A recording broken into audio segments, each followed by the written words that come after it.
Hello, Miss Smith's classroom. It's Allison and Martina, and we're here in Antarctica. We got your list of questions, and over the course of our voyage, we're going to be answering all of the questions that you asked us at different points, depending on where we are in Antarctica. So we just wanted to give a shout out and say thank you to...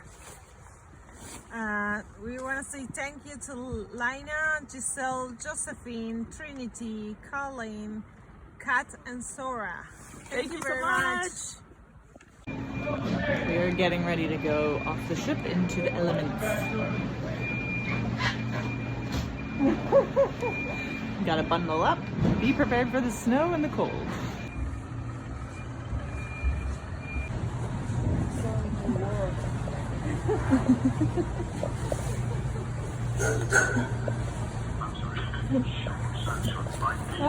Can you read? No. It's a polar scientist right there.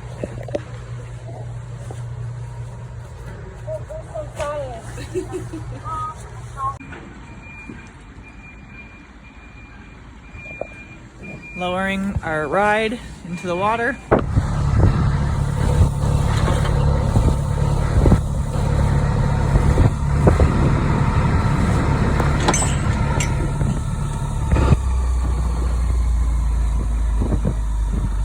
So the question is, do humans live here? Do they live here permanently? And when we're down here, where do we live? Where do we live? So there are little research station bases or huts like that.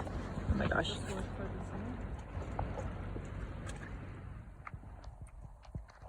And that would be... Yeah, those kind of smaller stations, they only work for the summer season. And there are some permanently stations, scientific stations, that work all year round. But there are, I think, only a few, I want to say number 5 of them in all Antarctica. So you cannot live actually permanently here. But you can come in a cruise, like we did. That's our home. Floating home. So we were asked, what are our research questions and what are our hypotheses? So our research questions are, which phytoplankton are here? When are they here?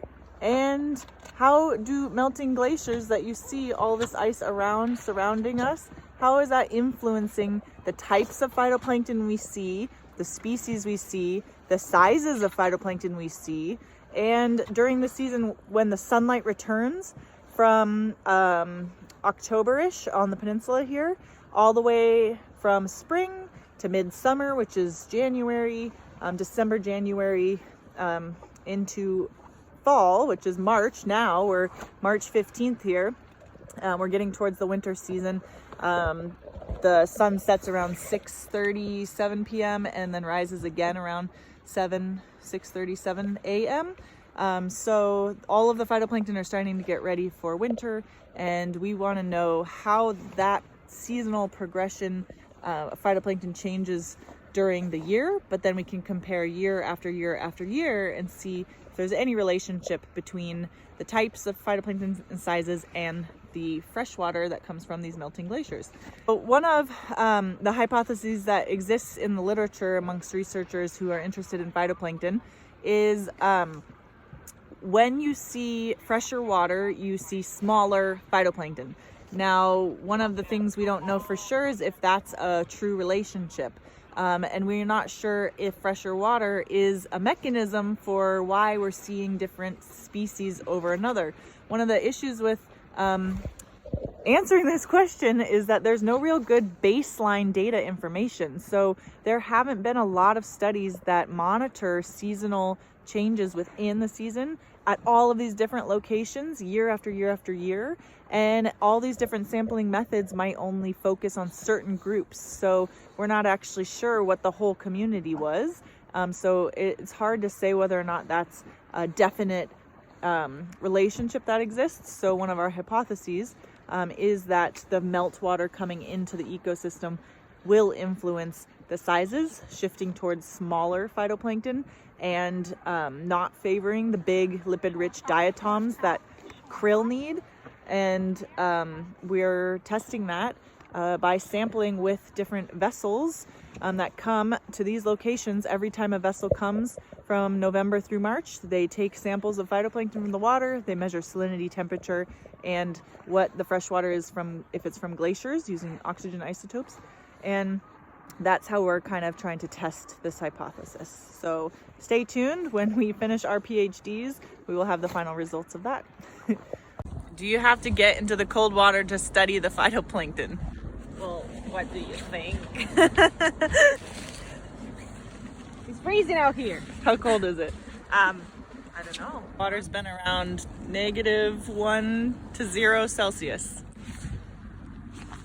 If the temperature is below 0 Celsius, then why doesn't the ocean freeze? Well, you can see behind me here, the ocean is starting to freeze.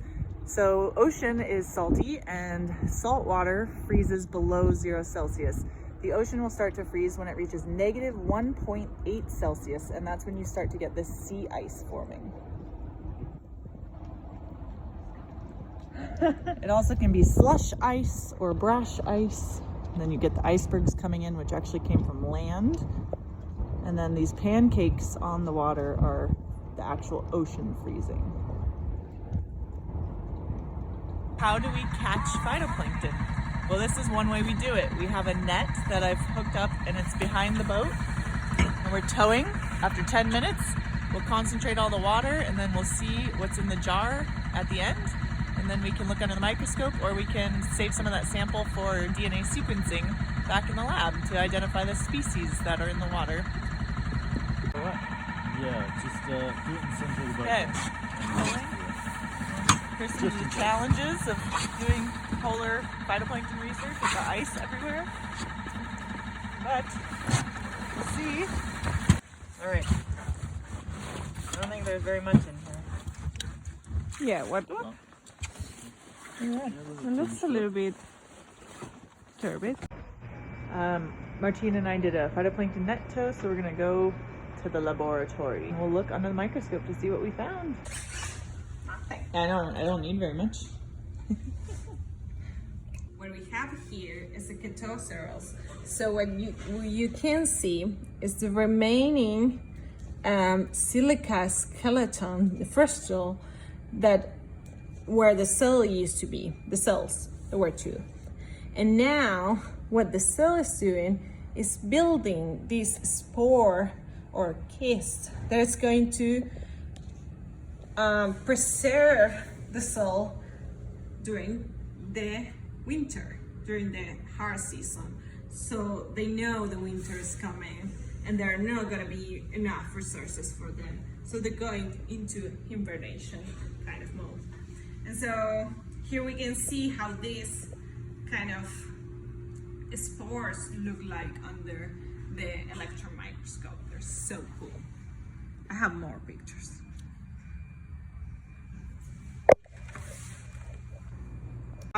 What we collected with the phytoplankton net, and this is a 20 micron phytoplankton net, and the result of that I'm pouring into this device which filters just a little bit because it is so thick. So I pump off all the seawater and you can see there's so much phytoplankton in there.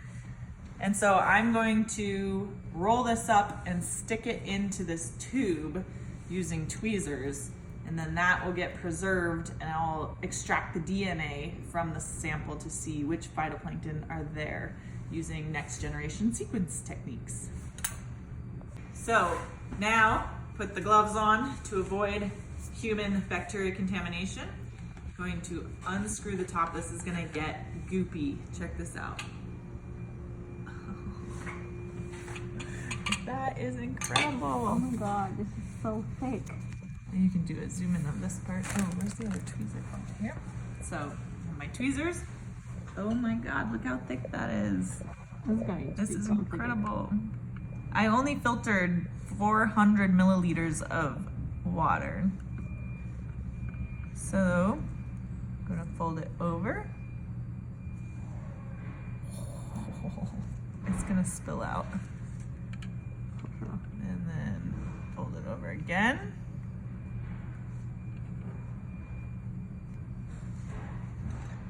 It's gonna be a fatty. Another question that was asked was, are phytoplankton using sunlight to make their energy, or are they using some other chemical reaction?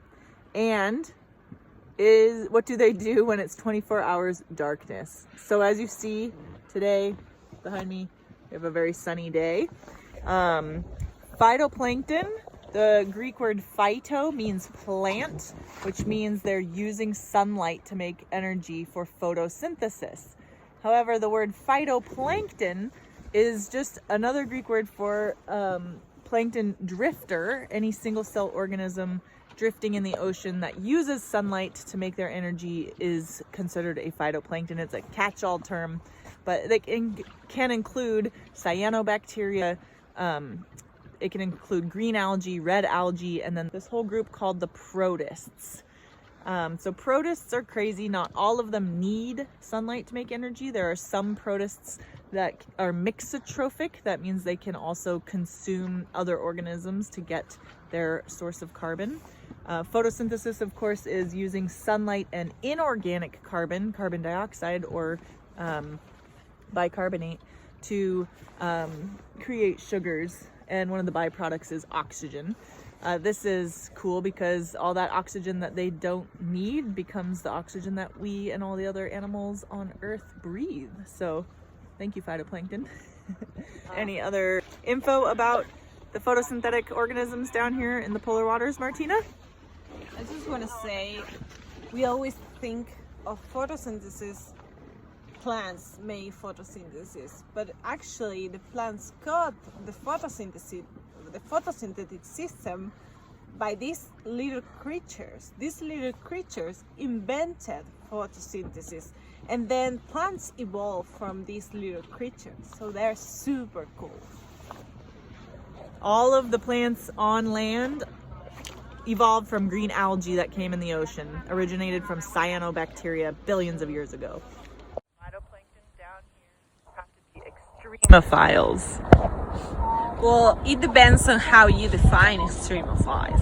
I think it's a very human word because we cannot live in this kind of environment, so we think that the things or the living organisms that are here are extremophiles, but they're actually very well adapted to this environment. It's their environment, so it depends on how you see it.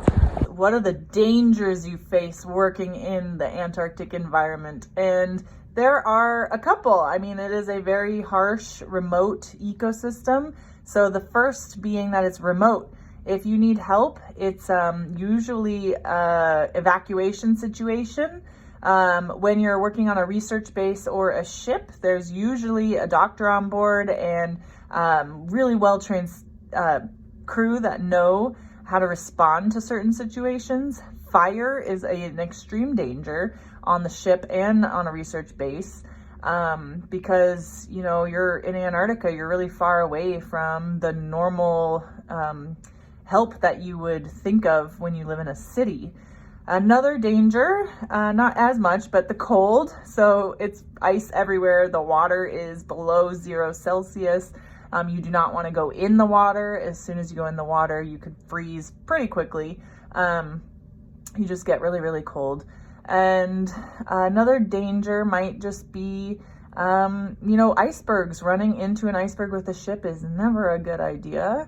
And a lot of the places here are charted on maps, but so you have to be really careful when you're navigating these waters. Fog can come in and it's usually cloudy a lot of the times, so you might not see certain things. You always have to be on the lookout. The captain and the officers on the bridge are constantly scanning the direction they're going. The animals are not so much a danger. So we have orca, leopard seal. They have big teeth, but they rarely bother the zodiacs. Penguins. The only thing dangerous about the penguins is the smell of their guano.